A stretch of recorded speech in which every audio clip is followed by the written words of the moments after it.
বিজয়া দশমীর দিন কোন কারণ ছাড়াই চারিদিক থেকে সন্ত্রাসবাদী গুন্ডা তাদেরকে জড়ো করে ডেপুটেশনের নামে এখানে আমাদের বিজয়া দশমীর একাধিক দুর্গা মূর্তিকে ভাঙা হয়েছে।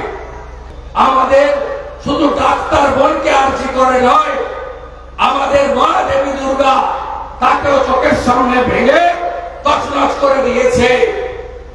আপনি প্রতিবাদ করবেন না? বন্ধুরা, যেমনটা আপনারা জানেন, হাওড়ার শ্যামপুরে আজ শুভেন্দু অধিকারীর একটি সভা ছিল। সেই সভাকে কেন্দ্র করে পুলিশের তীব্র আপত্তি ছিল এবং পুলিশ আপত্তি থাকার কারণে সভাপতি পারমিশন দেয়নি। শুভেন্দু অধিকারীর ম্যাক্সিমাম জনসভাতেই কিন্তু কলকাতা পুলিশ বা পশ্চিমবঙ্গ পুলিশ পারমিশন দেয় না, এমনটাই বারবার অভিযোগ উঠে আসে। তাই সভাপতি শুভেন্দু অধিকারী দ্বারস্থ হয়েছিলেন কলকাতা হাইকোর্টে। কলকাতা হাইকোর্টের মাননীয় জাস্টিস তীর্থঙ্কর বোস অবশেষে পারমিশন দেয় এবং খানিকক্ষণ আগেই শুভেন্দু অধিকারী সেই সভাটি করেন। তিনি সভা থেকে বিস্ফোরক কিছু বক্তব্য করেন। সমস্তটা দেখাবো আপনাদের এই প্রতিবেদনে। পুরো প্রতিবেদনটি দেখতে থাকুন।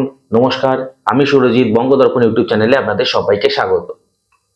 তো বন্ধুরা, অবশেষে মাননীয় বিচারপতি তীর্থঙ্কর বোসের পারমিশনের পরে শুভেন্দু অধিকারী হাওড়ার শ্যামপুরে তার জনসভাটি করেন। আপনারা জানেন, দুর্গাপুজোর সময়, দুর্গাপুজোর ঠিক ভাসানের সময়তেই হাওড়ার শ্যামপুরে প্রবল উত্তেজনা সৃষ্টি হয়েছিল।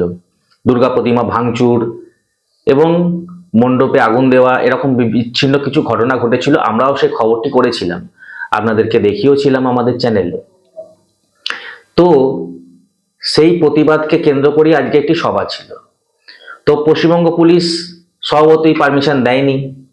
তার জায়গাটা নাকি সংকীর্ণ, যে জায়গাটায় মিটিংটা হওয়ার কথা, একসাথে অনেক লোক চলে আসলে নাকি সেই জায়গাতে বিশৃঙ্খল পরিস্থিতি সৃষ্টি হতে পারে, এরকম কিছু কারণ দেখিয়ে, এক্সকিউজ দেখিয়ে সভাটি বাতিল করা হয়েছিল। এবং পারমিশন যে কলকাতা হাইকোর্ট থেকে এসেছে, সেখানে বলা হয়েছে যে একমাত্র শুভেন্দু অধিকারীর গাড়ি সভাস্থল পর্যন্ত যাবে এবং সমর্থক যারা থাকবে, সমর্থক যারা যাবে মিটিংয়ে, তাদের গাড়ি কিন্তু বড় রাস্তায় রেখে হেঁটে যেতে হবে, এরকমই পারমিশন দেওয়া হয়েছে। তো এই পারমিশনের পরেও শুভেন্দু অধিকারীর সভাতে ভিড়টা খালি দেখুন।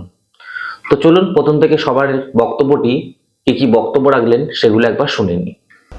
বিজয়া দশমীর দিন কোন কারণ ছাড়াই চারিদিক থেকে সন্ত্রাসবাদী গুন্ডা তাদেরকে জড়ো করে ডেপুটেশনের নামে এখানে আমাদের বিজয়া দশমীর একাধিক দুর্গা মূর্তিকে ভাঙা হয়েছে।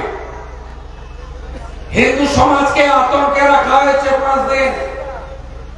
আগের 144 ধারা, এখনকার 163 ধারা, এবং এখানে নেটওয়ার্ক, ইন্টারনেট বন্ধ করে গোটা পৃথিবী থেকে আপনাদেরকে বিচ্ছিন্ন করে রাখা হয়েছিল 72 ঘন্টার বেশি সময় ধরে।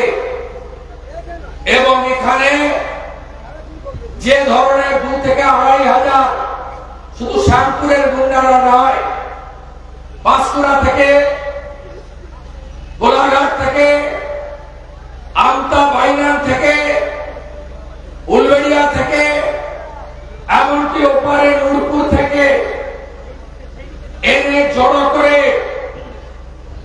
তাণ্ডব করা হয়েছে। আমি বিরোধী দলনেতা, আমি 5 দিন ধরে ঢোকার চেষ্টা করেছি। আমাকে এসপি, ডিজি অনুমোদন দেয়নি, 3 বার রিজেক্ট করেছেন। আমি যখন নাছর বাঁধা, তখন আমাকে 163 ধারা উঠে যাওয়ার পরে 19 তারিখে আসার জন্য অনুমতি দিয়েছিল। 19 তারিখে আমি যেহেতু কলকাতা বা মেদিনীপুরের বাইরে ছিলাম, উত্তরবঙ্গে, আমি 20 তারিখে আপনাদের এখানে শ্যামপুর বাজারে প্রবেশ করে যে মণ্ডপ ভেঙেছে, যে মন্দির ভেঙেছে, যে ব্যবসায়ীদের, দোকানদারদের, লোকাল হিন্দু বাড়িগুলোকে বেছে বেছে ভাঙচুর করা হয়েছে, হয়েছে আমি পরিদর্শন করেছি এবং ছোট্ট কর্মসূচি করে থানাতে অ্যাডিশনাল এসপি সহ পুলিশের যারা আধিকারিক ছিলেন তাদের সঙ্গে আমি মিট করেছিলাম।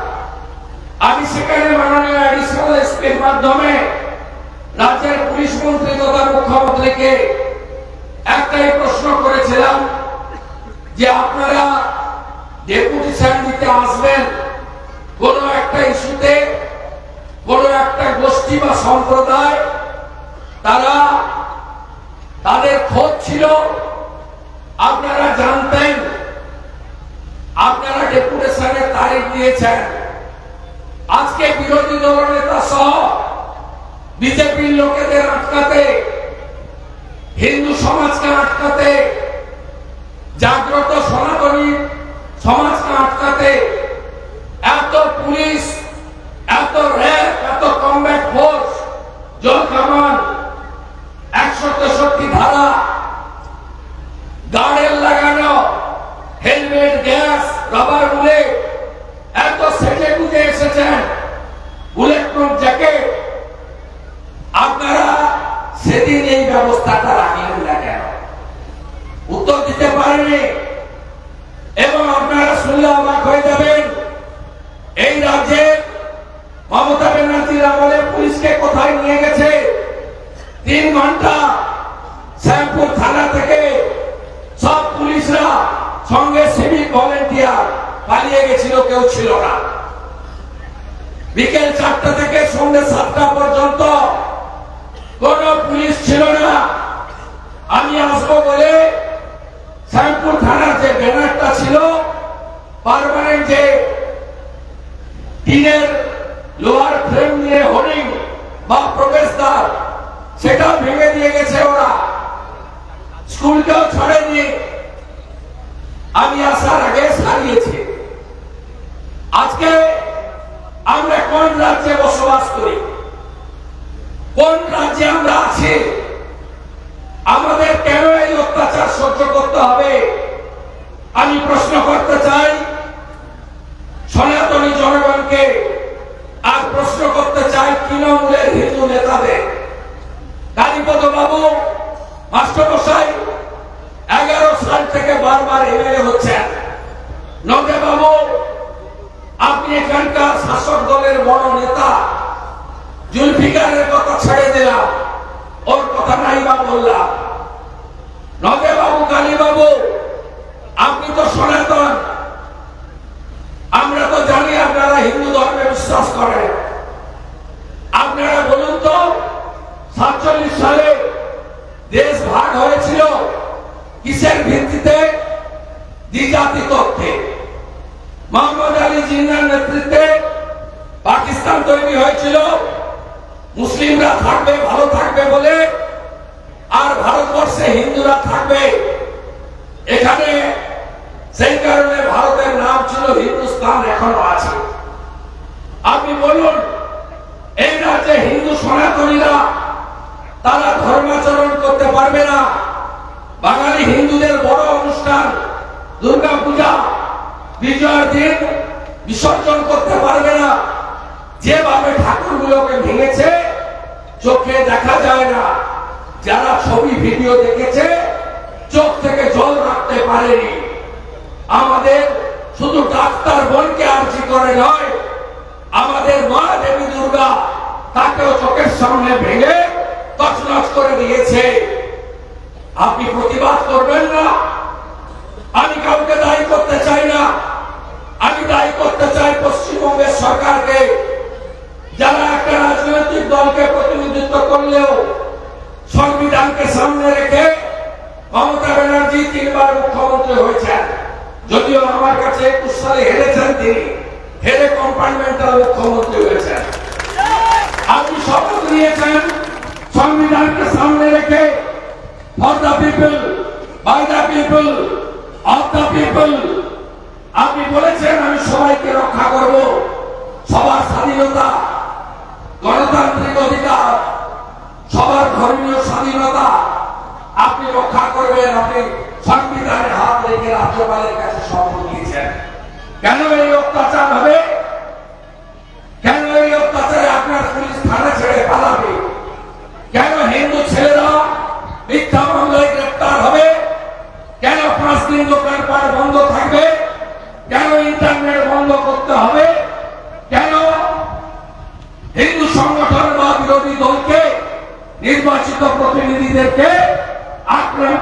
মানুষের পাশে আসার জন্য 5 দিন অপেক্ষা করতে হবে, এই উত্তর রাজ্যের পুলিশ মন্ত্রীকে আমি জানতে চাই। তো দেখলেন দর্শক বন্ধুরা, সভাস্থলের ভিড়টা আপনাদের অবশ্যই আমি এখানটা আবার একটুখানি পজ করে দেখাচ্ছি। দেখুন, বাইরেকার লোক অনেকটা হেঁটে আসতে হবে বলার পরও কত জনগণ এখানে ভিড় করেছেন এই শ্যামপুরের শুভেন্দু অধিকারীর সভাতে। দেখুন ভিড়টা একবার দেখুন। তো দেখলেন এই শ্যামপুরের সভা থেকে তিনি অনেক কিছুই বক্তব্য করেছেন, সমস্তটাই আপনাদের বক্তব্যটা দেখালাম।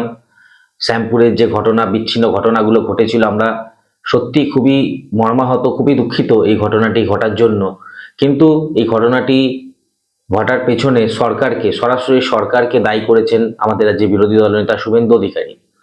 সরকারের ভূমিকা কি ছিল, সরকার এই নিয়ে কেন কোনো পদক্ষেপ করেনি, বা যাবতীয় খুঁটিনাটি বিষয় নিয়ে শুভেন্দু অধিকারী তার বক্তব্যটি আজকে সভাস্থল থেকে জনগণের উদ্দেশ্যে দিয়েছেন। তো বন্ধুরা, সমস্ত ভিডিওটি আপনারা দেখলেন, সমস্ত বক্তব্যটি আপনারা শুনলেন। এই নিয়ে যদি আপনাদের নিজস্ব কোনো বক্তব্য থাকে তাহলে অবশ্যই এই ভিডিওর কমেন্ট সেকশনে কমেন্ট করে জানাবেন। ভিডিওটি ভালো লাগলে লাইক করবেন, শেয়ার করবেন, আর আমাদের এই ছোট্ট চ্যানেলটি সাবস্ক্রাইব করে পাশে থাকবেন প্রতিদিন নিউজের সঠিক আপডেটটি পাওয়ার জন্য। ধন্যবাদ।